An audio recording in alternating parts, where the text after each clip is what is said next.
பேரனிடம் தாத்தா கேட்ட கணக்கு புதிர். ஒருவர் மும்பையில் மருத்துவராக வேலை பார்க்கிறார். அவர் அமெரிக்கா செல்லும் ஒரு ஆசிரியரிடம் பேராசிரியராக தன் அண்ணன் உள்ளார் என கூறியுள்ளார். அப்படியே அந்த பேராசிரியரை சந்தித்தார் ஆசிரியர். ஆனால் அவரோ தனக்கு தம்பி யாரும் மும்பையில் கிடையாது என்றார். அது எப்படி? விடை: டாக்டராக மும்பையில் இருந்தவர் ஒரு பெண். கடிகாரம் பொதுவாக அரை மணியை அறிவிப்பதற்கு ஒரு மணியும் எத்தனை மணியோ அத்தனை முறையும் ஒலிக்கும். ஆனால் தொடர்ந்து 3 முறையும் ஒரு தடவைதான் ஒலிக்கும். அது எப்பொழுது?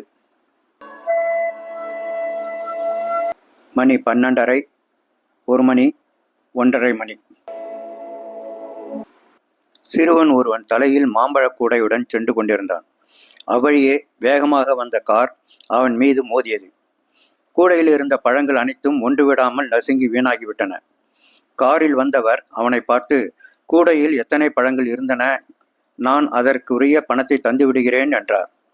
சிறுவனோ, எத்தனை இருந்தது என்று எனக்கு தெரியாது. ஆனால் அதை 2ஆகவோ 3 4 வகுத்தால் 1 மிஞ்சும். 5ஆல் வகுத்தால் 1 மீறாது என்று கூறினான். அப்படியானால் கூடையில் இருந்த பழங்கள் எத்தனை? விடை: 25.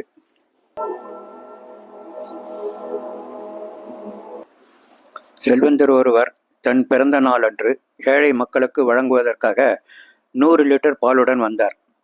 பெரியவர்கள் ஆளுக்கு 3 லிட்டர் பாலும், இளைஞர்களுக்கு 2 லிட்டர் பாலும், சிறுவர்களுக்கு அரை லிட்டர் பாலும் கொடுத்தார்.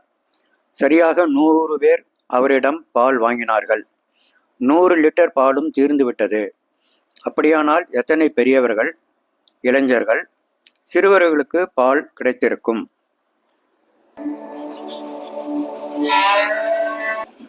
விடை: பெரியவர்கள் 5 பேர், இளைஞர்கள் 25, சிறுவர்கள் 70 பேர். 5 பூனை 5 எலியை சாப்பிட 5 நிமிடம் ஆகும். 100 பூனை 100 எலிகளை சாப்பிட எவ்வளவு நேரம் ஆகும்? விடை: 5 நிமிடம்.